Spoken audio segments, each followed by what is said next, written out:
So we're at the business show and we are interviewing interesting people, particularly demonstrating the diversity of entrepreneurship here at the business show. And we came across this guy, and of course we had to interview him. Why? Because he's wearing a hat like I am. No, it's a guy that he's been doing some great things, and I just really want to say it's a pleasure and honor to be speaking to yourself, William Adoasi. How you doing, my man? Yeah, I'm doing really good, thanks. So you've just done your talk. How was that for you? I mean, have you done many of these talks here at the business show before? Yeah, so I did a talk last year at the business show. They invited me to do a keynote, and then this year they invited me to do 2. So I did one yesterday, I've done one today. So okay, yeah, I'm so enjoying you must be a serious guy. So what's your story? I mean, why do they want to? What's your thing? Why are everyone's interested? I mean, we've been waiting for an hour to talk to this guy. Sorry. No, you don't have to apologize. But talk about being in demand. So what is it? What was you talking about today? So I own a watch company. The brand's called VITAE London. VITAE being Latin for life, and our whole mantra is to be the fashion brand changing lives. So with each watch we sell, we help support a child through education across sub-Saharan Africa. So my talk today was on literally finding the why.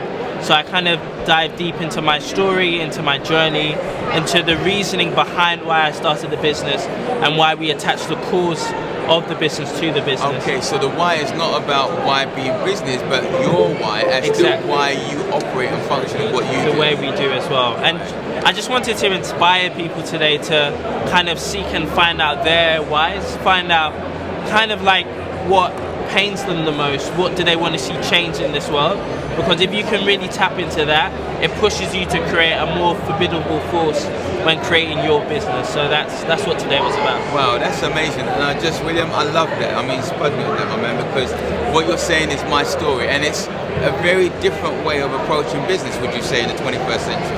Yes and no. So it's different from days gone by, but I think more and more, especially within the millennial generation, there are more and more people that want to start businesses with a cause attached to it, with a deeper reasoning for starting the business. But that's my point, William. So I'm saying that in the 21st century, business has changed in that instead of just trying to make money by any means necessary, now some people, not everyone, but some people are resonating with the idea that, you know what, I don't just want to start a business, I want my business to be meaningful, purposeful, and in alignment with 100%. my philosophy. 100%. Yeah, couldn't agree. That's why I'm spotting you, because I'm like, that message definitely needs to get out there, and it's a new one.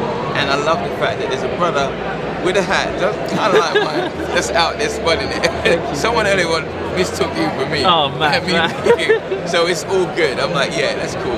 So it's great that you're doing what you're doing, and listening to you, I mean, you're doing some really strategic, powerful things. I mean, you're obviously a man with a vision. Well, you're creative, and so creatives are by default quite visionary. So where do you see this going? What is the vision?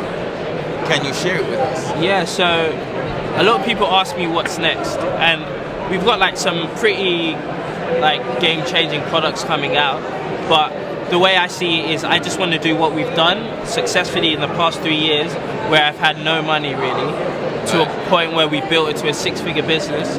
We've now brought on investments. So I want to take what we've done well and take it to scale. Okay. So I just want to build it to that next level, make VITAE a household name, so that everyone's aware of it. So the vision being that you want to make it a household name,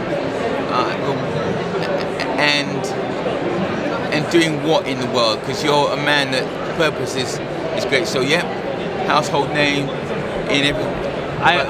I ultimately want to disrupt the watch industry. Now we're talking. Now we're talking. Did you hear that?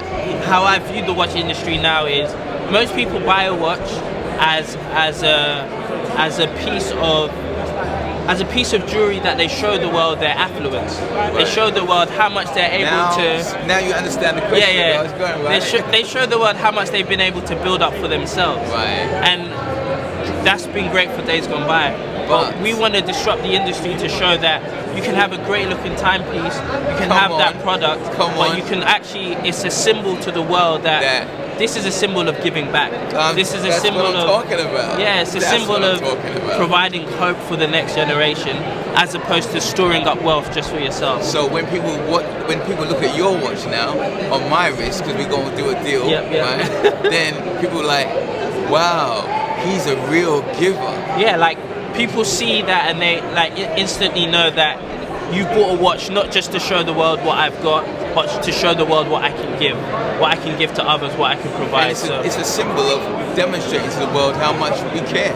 100%, 100%. Me again, but yeah, this is what I'm talking about. Now you understand why we were quite happy to wait for an hour, because we knew it was going to be worth it. Definitely. Sorry again for that. No problem at all. It's just been amazing. So you've been working for 3 years with this idea, with this vision. And the reason why I asked you that question, and I asked you so specifically, was because I know by spiritual law, there's only one way that you could have got to where you've got to. And that has been by holding a clear vision of what you want to do. And that's why I wanted to hear what it was. Yeah, for sure. It's just about going to spaces where potentially I shouldn't be in. Like a 28, I just turned 29, a 29-year-old black boy from South London starts a watch company it's not really heard of. Like, I want to disrupt spaces where I'm not supposed to be in, disrupt spaces where you're meant to be doing it for self, where we can actually do it for the good of others. So that's what I'm about. That's the vision. Love it. And what it demonstrates, and I've often said, wow, that's a bit deep. So I've been in this space doing what I'm doing for 27 years, almost like since you were 10. That's crazy. But having said that, I have always known, well, let's say from at least 25 years ago, I recognized that I literally had to wait for your generation to grow up, to have that caring spirit, to have a disruptive spirit, to change the game, because what my generation was doing, well, we all know it's not working for humanity.